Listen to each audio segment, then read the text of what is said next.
màmá mi Bọ́lá Ààrẹ àti màmá Tope Alabi àti bàbá wa Ẹyẹbí ọ̀kí bàbá wa Olu Alo àti àwọn àyànfẹ́.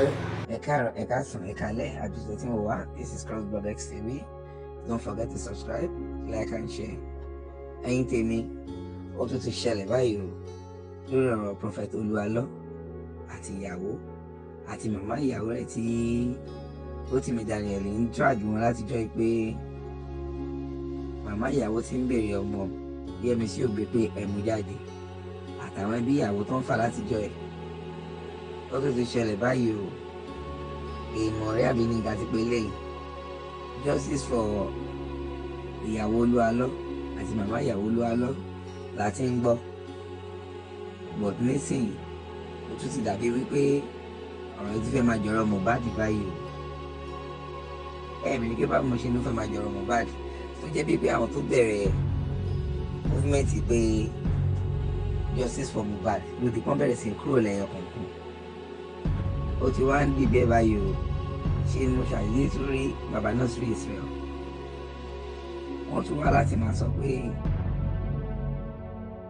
ẹ ṣáà mọ bàbá Nasri'S rẹ̀ tó máa sọ àwọn àsọtẹ́lẹ̀ oríṣiríṣi lórí àwọn ìṣẹ̀lẹ̀ ní orílẹ̀-èdè Nàìjíríà. Ó tún wá di pé wọ́n tún wá padà báyìí pé wọ́n ní àwọn ṣe open apology fún Prophet Olu Alo, màmá Bọ́lá Ààrẹ, Tope Alabi àti gbogbo àwọn àgbàgbà CAC. Ọ̀rọ̀ ìgbẹ́nu tán o. Eléyìí ti wá serious gan báyìí, but ẹ jẹ́ ká kọ́kọ́ gbọ́ lẹ́nu bàbá Nasri'S rẹ̀ kàjẹ́ tó wá gbọ́ oríṣiríṣi comment àwọn èèyàn bẹ̀rẹ̀ sí ń drop, because eléyìí mi ò tiẹ̀ sì lè sọ ibi tá a máa yí sí. Ṣé wọ́n wá ti rí ìyàwó Olu Alo ni? Torí bàbá Nasri'S rẹ̀ náà yìí sọ pé ó jẹ́ kí òjíṣẹ́ Ọlọ́run kó lè máa fi ìyàwó rẹ̀ hàn, but wọn ò tí wá fi ìyàwó hàn báyìí. Ṣé wọ́n fi ọlọ́pàá threaten wọn ni? Ṣé wọ́n arrest bàbá ni? Àbí kí ló lè fa reverse gbogbo wọn tí bàbá reverse? Àwọn èèyàn bínú tán wọn. Ẹjọ́ jẹ́ ká kọ́kọ́ gbọ́ lẹ́nu bàbá Nasri'S. Mo kí gbogbo àwọn ọmọ Ọlọ́run kárí ayé. Mo wá sí orí afẹ́fẹ́ ní òní ọjọ́ 9 oṣù kẹfà ọdún 2025 láti tọrọ public apology àti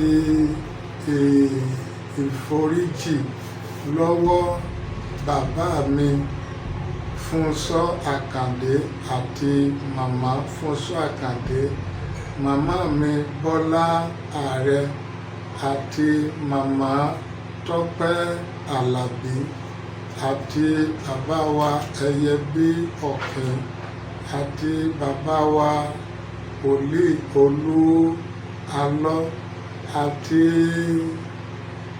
àwọn àyànfẹ́ tí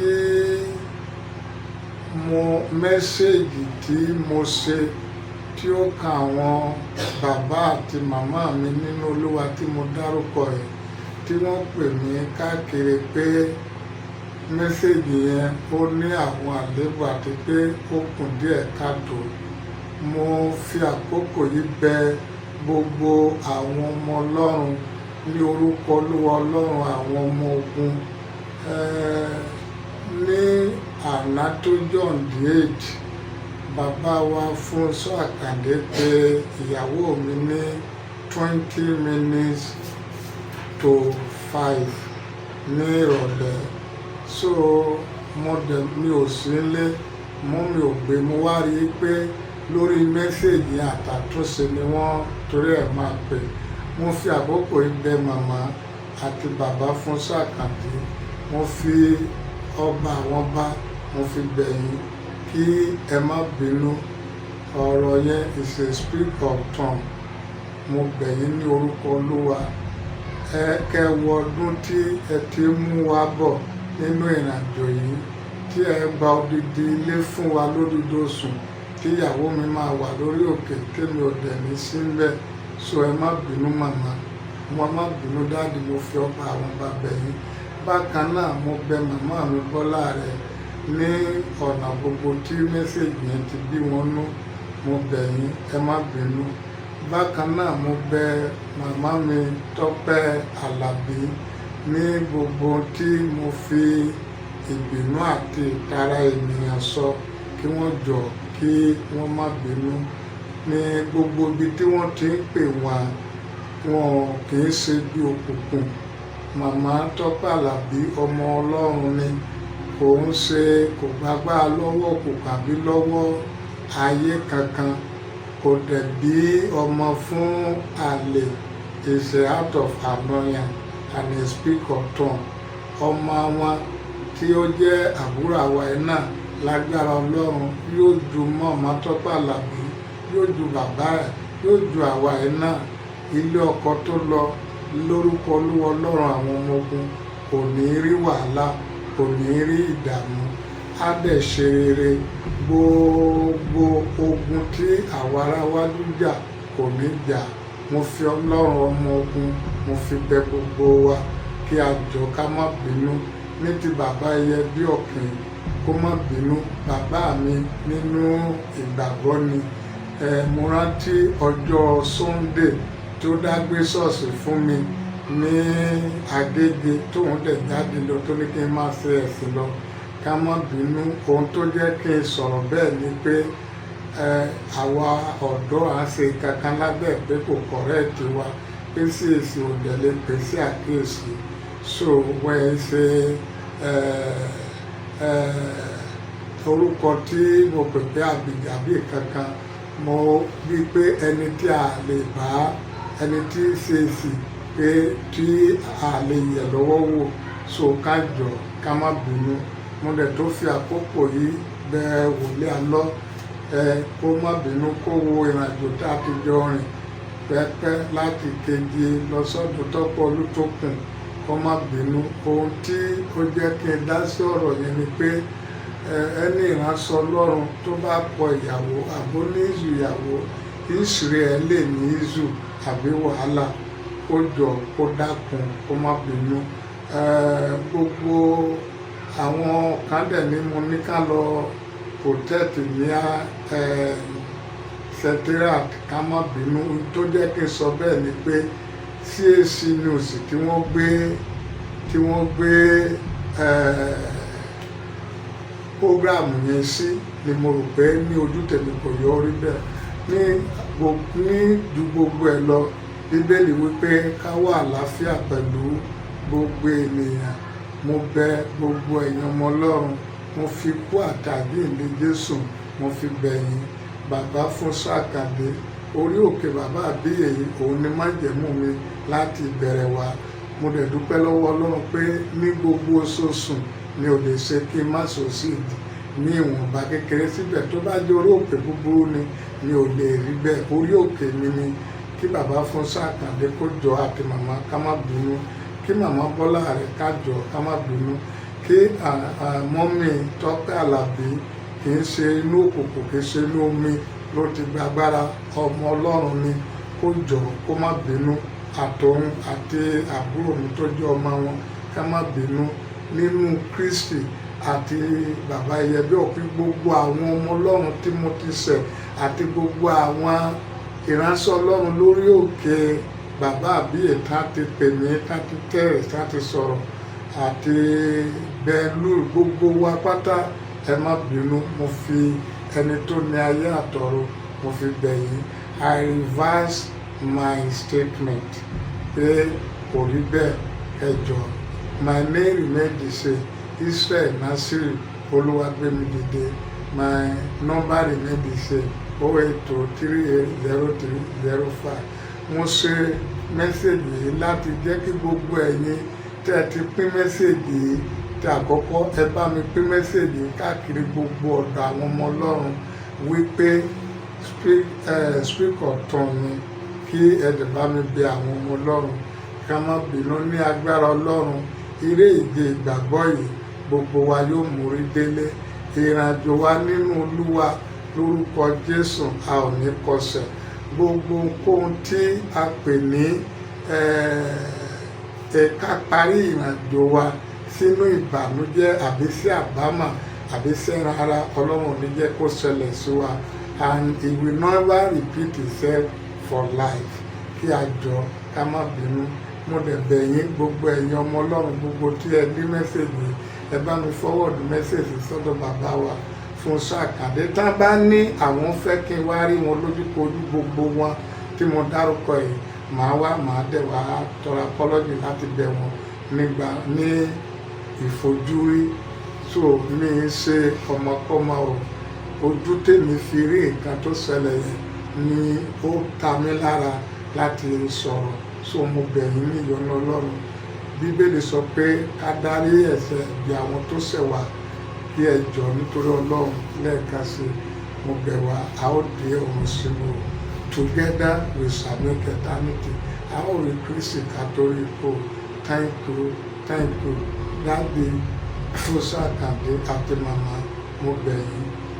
Mọ́mì Bọ́lá rẹ̀, mo bẹ̀ yín. Mọ́mì Tope Alabi, mo bẹ̀ yín. Gbogbo tí mo sọ fún yín, ẹ má bínú torí ọlọ́run. Bàbá Olu Alo, ẹ má bínú. Bàbá ẹ̀yẹ bí òkè, bàbá mi, ẹ má bínú. Gbogbo ẹ̀yin ọmọ ọlọ́run tí ọ̀rọ̀ yẹn dẹ̀ bínú, mo bẹ̀ yín lórúkọ Olúwa, ẹ jọ̀ọ́ torí ọlọ́run, ẹ dáríjì mí. Ọlọ́run ló wà pẹ̀lú yóò, á di ọ̀run sínú. This is my public apology for all my mother and father in the Lord that are offended through my voice.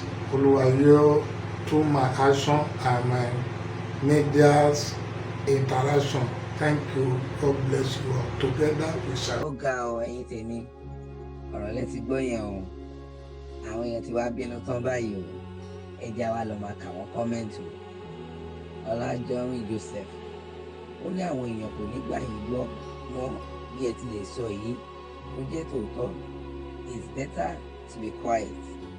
If it's a must for you to, is it a must for you to talk? Please sleep your utterance so that people will not see you as a prophet speaking in from flesh. Another user, me, Adelibigbe, only something is fishy. I guess they have arrested this man or threatened him. It is well, God will judge everyone. So must understand this man. It is well. Ayetoto. Another user, Temi Dayo, only may God pardon you for all these your errors and shortcomings. It is becoming common with you. For you to change might be difficult. Several videos you have done to cast aspersion on CAC leaders and authorities, but no single response from them. God will forgive you. There is another one. Adekola, only this man is a diehard conspirator in Christendom. Another one, only God is your strength, sir. Joy me, God is your strength, sir. Another one, only say the truth, let the devil be ashamed. Say the truth and let the devil be ashamed. There's another user, only your expression have said it all, sir. It is well, sir. Alright, another user. Another user, don't let us blame Baba Nasri. The most important thing is that it's already passed the message. I respect whosoever that can come out boldly to speak the truth, and at the same time, anyone who does not find himself too big to say sorry. We all have conscience to trouble anyone that's affected with the message. Pastor Nasri spoke based on his opinion and his calling. God help us all. Another commenter is a big shame. You can be afraid of CAC authority. You have to remain silent and never come on social media to talk about whatsoever you are not sure of. Another commenter, so Fúnṣọ́ Àkàndé is your Baba now. Sorry for you. Another commenter, from what you are saying now, which means you are not hearing from God, but did you did use name of God in vain? To call you, it is because of famous fame professor or money making from YouTube or looking for followers. There's another one. Why are you like this? You You that people respect so much that you are blunt prophet. Ah, Baba, you have lost it all. When you know you have lied against all these people you mentioned, why were you speaking authoritatively as if you are all in all? Another one, so you are lying in all what you are saying since. Shame on you. I'm sorry. Ẹ̀yin tèmi, ọ̀rọ̀ yìí ìtàmáníkà wò, èmi ò mọ bí ta fẹ́ sọ sí báyìí o. Ṣé wọ́n fi ọlọ́pàá gbé bàbá ni? Ṣé wọ́n fi ọlọ́pàá threaten bàbá ni? Torí open apology again sí Prophet Olu Alo. Tẹ̀ní kò tí ì fìyàwó ẹ̀ hàn, kò tí ì fi ibi táwọn ọmọ hàn wá. But a gbọ́ nínú apology yìí pé wọ́n ti rí ìyàwó rẹ̀ o, a ti bá wọn sọ̀rọ̀ o, because that's the main reason tẹ́ fi jáde. But nísìnyìí apology yìí bóyá nǹkan míì tí wàá wà lẹ́yìn ẹ̀ o, èmi ò tí ì mọ̀. But anyway, whichever way, drop your comments, say your opinion, and lẹ́yìn náà ṣe feel fún apology video yìí. Ẹ fi sílẹ̀ nínú comment. Ẹ jẹ́ ká mọ èròǹgbà ọkàn yín lórí eléyìí. Thanks for watching. Tẹ́ ẹ bá lè rí àmì ṣe gbogbo ogun tó lóhùn ní gbọ́ tó lóhùn ní gbà lórí ayé yín, iná agbára Ọlọ́run máa jó dànù. Kí lè nǹkan tẹ́ ń là kọjá tó dàbí pé ẹ ti wá ọ̀nà àbáyọ ṣùgbọ́n tí ẹ ti rí ọ̀nà àbáyọ. Ẹ ti pàdé wòlíì yín ló fà, ṣùgbọ́n arán mi sí ọ lónìí dádì, arán mi sí ọ lónìí mọ́mì. Olúwa lòun fẹ́ ṣe nǹkan ńlá nínú ayé yín. Olúwa sọ wípé gbogbo tẹ́ ń là kọjá yẹn òun fẹ́ fi òpin sí. Kí nìkan tẹ́ ń là kọjá lórí ìgbéyàwó ni, lórí ọmọ ni, lórí iṣẹ́ ni, níbi gbogbo ni, bóyá ogun kan ló dàbí pé ogun yẹn le, ẹ ti gbìyànjú kò tí ì sí ọ̀nà àbáyọ. Ẹ jẹ́ àjọ gbàdúrà, ẹ jẹ́ àjọ wá ojú Olúwa, kí làṣírí ogun yẹn gangan, ẹ jẹ́ àjọ wádìí lọ́wọ́ Ọlọ́run ká dẹ̀ mọ ọ̀nà àbáyọ. Ẹ̀rọ ìbánisọ̀rọ̀ tẹ́ fi pè mí fún àdúrà àti ọ̀nà àbáyọ, òun náà ni +234 7025 475427 +234 7025 475427. Bẹ́ẹ̀ ṣe ń pè mí fún àdúrà lórúkọ Jésù ẹ máa rí ìyanu.